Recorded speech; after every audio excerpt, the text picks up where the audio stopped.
So in today's video, I'm going to show you how to run vent lines for a 2017 Honda Foreman, Rubicon, or Rancher. This will go from 2014 all the way up to 2025 today. So this isn't really just a specific model unless you have like a 08 500 or something like that, an automatic. But it's going to be short and sweet. I'm going to do it all in one take. It's not going to take very long. I promise this video might be 4 to 5 minutes long. Okay, so to start, if you have single or independent, it doesn't matter. The rear diff all has the same little nipple on it at the end of the drive shaft. Here, I'll show you what it looks like from the back. All of these lines will come stock on here. I'm using the stock line, then going to a 1/4 inch line.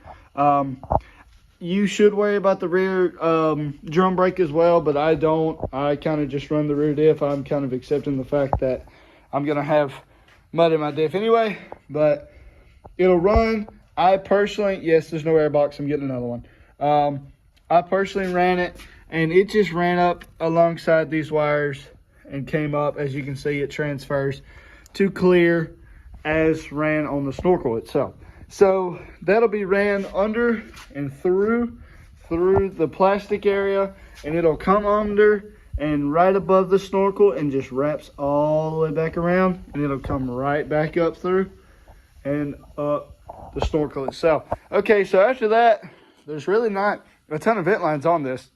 For clarification, no, there is not a single vent line on this throttle body. Do not worry about it at all. All these sensors and stuff, that one's been deleted and all that fun stuff. Worry about the sensors, dielectric grease everything, especially on this ECU, dielectric grease every single one of these if you can. I personally use this right here from Permatex. It's great, works great. Definitely recommend that.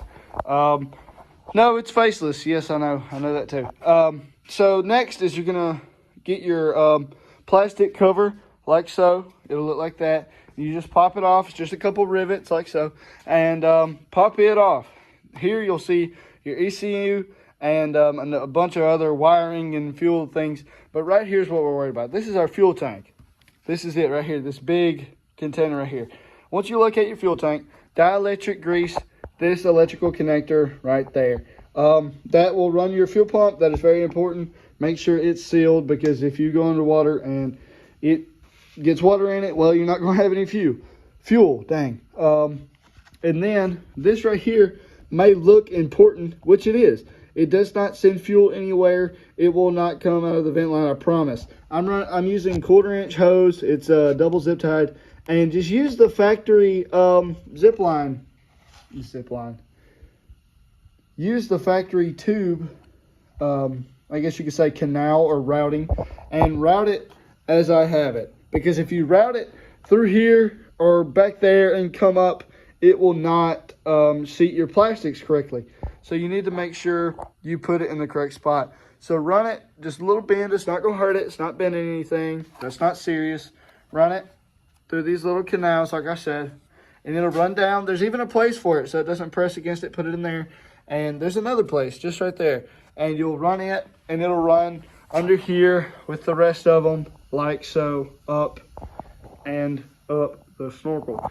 So the last thing you have, really, besides your overflow for your radiator, which you do not need to have ran high. It needs to run down below into here, or mount it on your rad kit so it's not higher than this cap right here. Because if it's higher and it overheats and it throws water everywhere, it's not going to come up this hose. It's going to stay down in here, and it's going to suck, and it's going to be throwing up everything and then sucking it right back into the coolant system. That can be good, and it can be bad at the same time. So next you'll have your front diff, which is kind of hard to see from here. See if I can find another spot for it over here. I don't know. Yeah, okay. Here it is. There. That nipple right there. You see that, where that black hose is? Right there.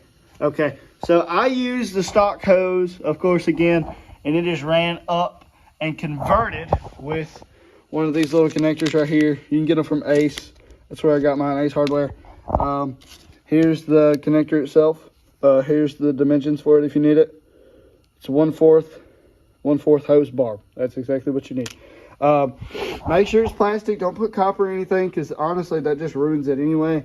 So don't do that. Here's all the factory hoses and connectors and stuff. The guy I bought this from had this all J-rigged up and stuff, but I'm going to do it the right way and show you how to do it.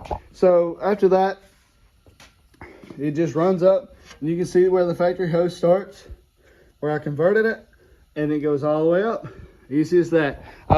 For these, they don't have drum brakes or anything, so you don't have to worry about running vent lines for those. They just have brake lines. That's it. It's simple as that.